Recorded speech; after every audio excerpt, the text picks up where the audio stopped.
दिलवा के तोड़ी हो न जाना।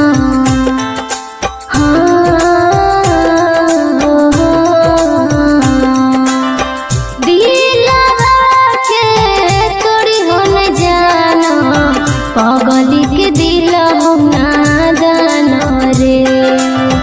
पगली के रखी हो तू ध्याना, दिलवा के रखी हो संभाल रे।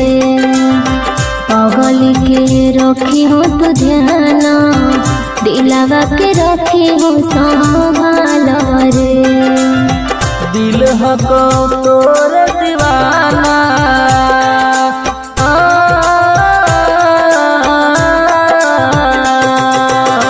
दिल हको तोर दीवाना, तोरे हमें बनी रहबो जाना गे।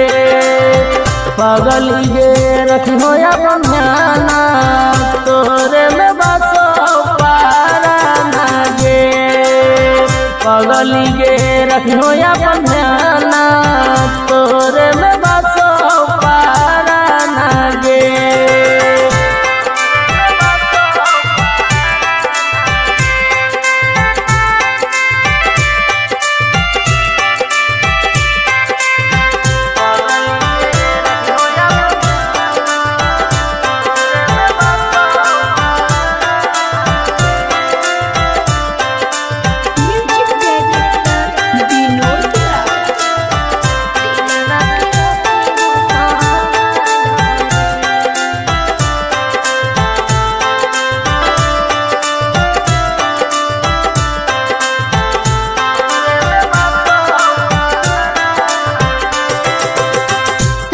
जब छोड़ोगी तो जिए नहीं पाइबो, खाई के जहर मर जाइबो रे पगला। खाई के जहर मर जाइबो। जिंदगी में तोर सोना सुख भर देबो, तोहरा से दूर नहीं जाइबो रे पगली। तोहरा से दूर नहीं जाइबो। तोहरे में बसो हो पराना, रे जान।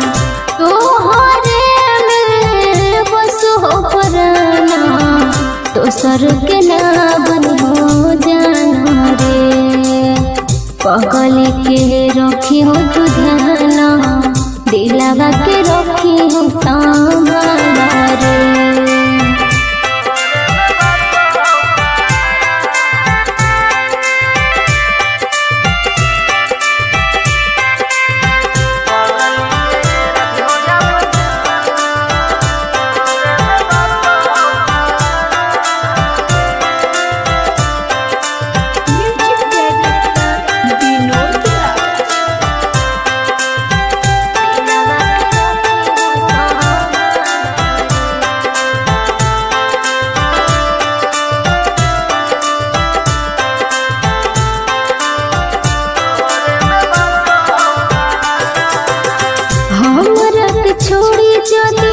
चली जाई सोना, चली जाई तो हमार परनावा रे सोना।